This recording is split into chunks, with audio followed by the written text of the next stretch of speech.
Je sais que ça peut paraître éloigné, toutes ces questions-là, aux collègues ou même aux citoyens et tout, c'est important.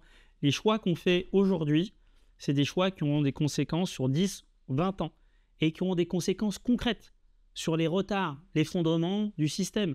Voilà.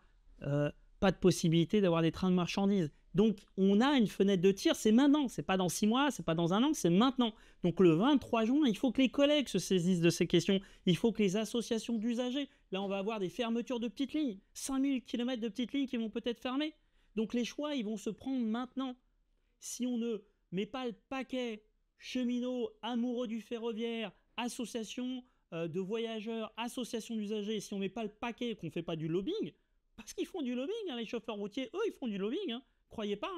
Hein. Les compagnies privées, elles font très italien, elles font du lobbying hein, de leur côté. Si nous, les défenseurs du service public, on ne fait pas du lobbying, eh ben on va perdre la bataille. Et si on perd la bataille, on ne perd pas la bataille pour 6 mois, on perd la bataille pour 20 ou 30 ans. La France, dans les années 70, ils ont fait un choix de développer le TGV. Voilà. Ils auraient pu ne pas faire ce choix-là. Enfin, on ne serait pas dans la même situation qu'on est aujourd'hui. C'est-à-dire, de loin, la première nation ferroviaire en Europe. Voilà. Donc, on se rend compte que ces choix-là, à un moment donné, ils sont pris. Et si tu prends les mauvais choix, les États-Unis, ils ont décidé de ne pas développer le ferroviaire. Voilà. Ah bah, il n'y a pas de train aux États-Unis. Voilà, ils allaient faire une ligne TGV. Trump, il a dit, je ne veux pas payer. Voilà. Bon, bah, tout le monde aux États-Unis, c'est bagnole, c'est l'avion, voilà, c'est ça, ça pollue. D'ailleurs, ils s'en foutent. Voilà, pas tous, heureusement, mais beaucoup s'en foutent.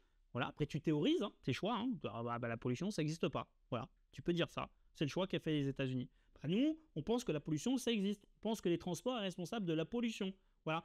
Et on pense que les choix qu'on doit prendre maintenant auront des conséquences sur 10, 20 ou 30 ans pour nos gosses, quoi, les générations futures. Est-ce qu'on veut que nos générations futures, ils aient un bon système ferroviaire avec des trains de qualité, avec des trains qui sont à l'heure? Est-ce qu'on veut qu'il y ait des trains de marchandises qui soient efficients, qui soient efficaces Enfin, moi, j'ai pris l'autoroute ce week-end.